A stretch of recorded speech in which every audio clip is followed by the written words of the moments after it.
Yeah, it changed my life. Yeah. I almost kind of gave you a new beginning because if you survive this, it's almost like a second chance. You know, and I never take it for granted. It made me enjoy life every day. You know.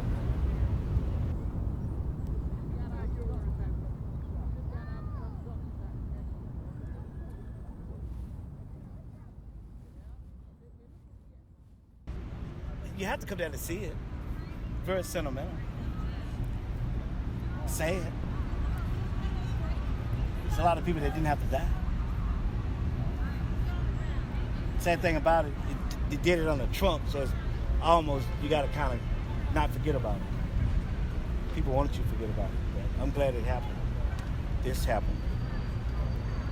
I mean, this could have been any of us. I had COVID, and I'm 60.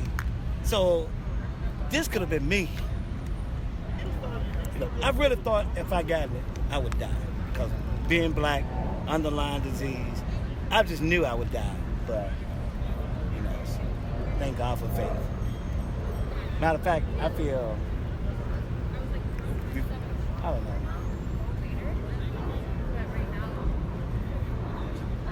It changed my life. I mean, it's like the worst war we ever had in life. That's what people don't realize. It's a spiritual war, and it did more damage than all the wars in the world. And some people do not acknowledge that because it's spiritual. But to spiritual people, we know we just defeated a battle, you know, and it's a wake-up call. Because no matter what man do, something can come and wipe out everything that we accomplished. 600,000 people died at a time where this would not been a reason for people to die. It's like a new death came and killed 600,000 people in America. You know, in 1 year. That's deep. I mean, these loved ones, these are normal, everyday people. Didn't grow up to be in a battle. Didn't grow up to fight in a war. They just grew up to live the American dream, and the government failed them. Like, failed them. All the money in the world, all the power in the world, you know, all the wisdom in the world, like, made the world come to a standstill. So, survive this and don't believe in God, get to know Him, because it's gonna be worse than this. Anyway, that's me.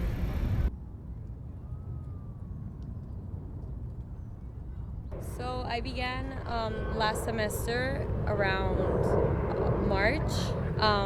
That my anthropology professor was, she recruited us, and she asked the class if anyone was wanted to be involved. At the time, it wasn't such a big project. We were just going through last year's project and organizing the flags through an Excel sheet, and then, well, the project expanded into something much bigger.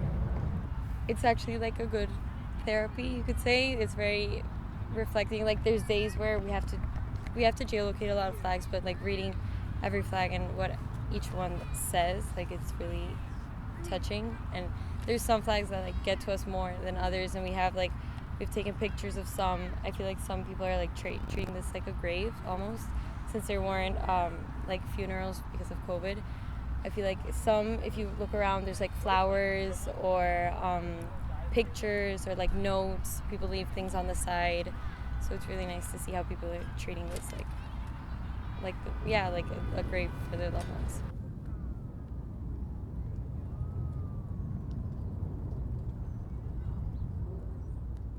It's conversations are pointless.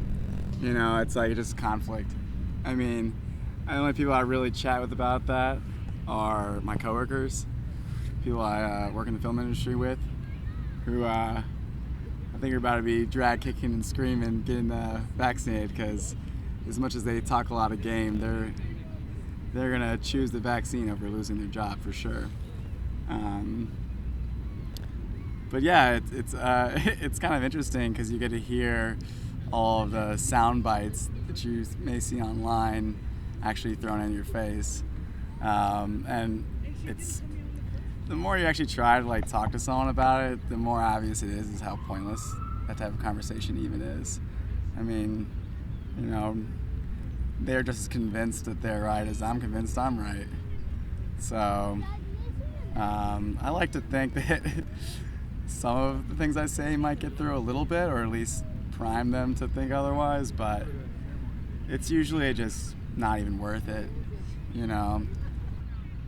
So instead of trying to tell people why they're wrong or they're dumb or anything like that, I just kind of proudly talk about how I'm stoked that I'm vaccinated. You know, like I'll be like, oh, I'm not stressing, I'm vaccinated, baby, it's all good. I'm like, oh yeah, you should be stressed, but I'm good. You know, maybe if you got that vaccine, you'd be like me. Because you know, actually, a lot of these guys that I know, they're Democrat.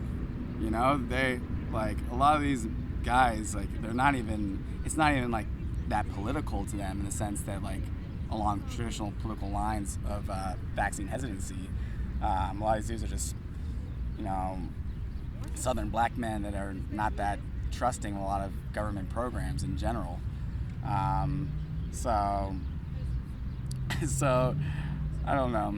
I hope that they're gonna have to get vaccinated in order to continue working. So hopefully, just even getting vaccinated will show them that they don't have to fear it once they've actually had it and realize it's not that big a deal. But I don't know.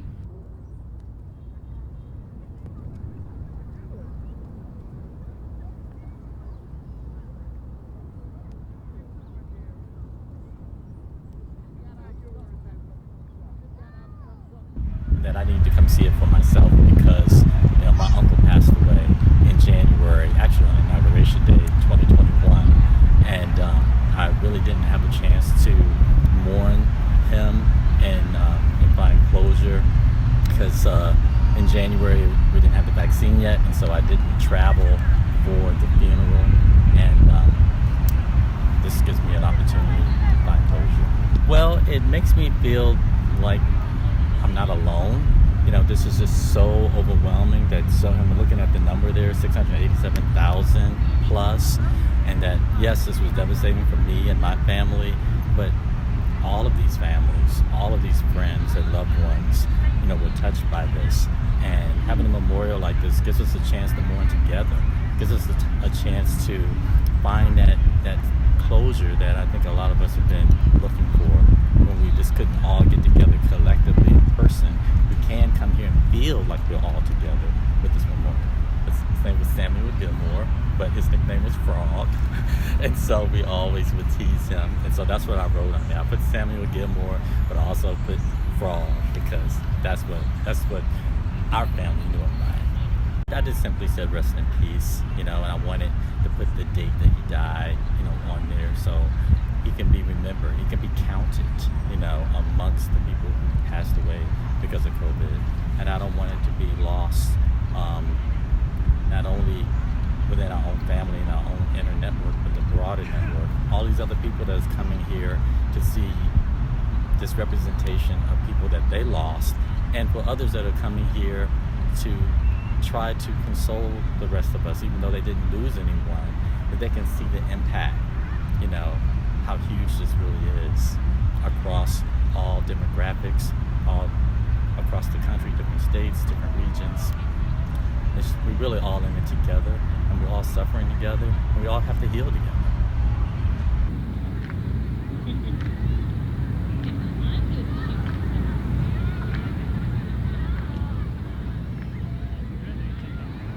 As a journalist, I am just, you know, from day one, we are covering this thing. Our own, you know, friends lost their relatives, and seeing a lot of people losing their lives just within, you know, a year and a half, and so many, it's devastating. And we came here just to, you know, pay respect and you know, in remembrance of them, and with the families, of course. We don't want more flags to add up here. That's enough. Each person represented by a single plain white flag, but each person unique and memorable